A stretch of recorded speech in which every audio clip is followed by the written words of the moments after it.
ঈদে টানা ৯ দিন ছুটির পর স্থলবন্দরগুলোতে শুরু হয়েছে আমদানি রপ্তানি কার্যক্রম। কাস্টমস ও বন্দরের কার্যক্রমও চালু হয়েছে।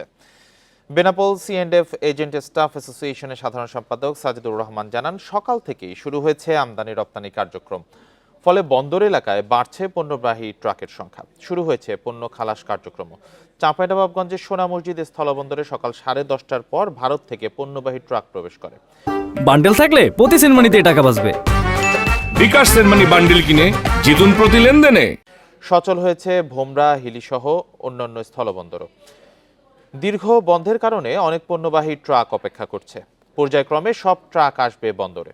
বিকেলের দিকে গতি আরও বাড়বে বলে জানান সংশ্লিষ্টরা।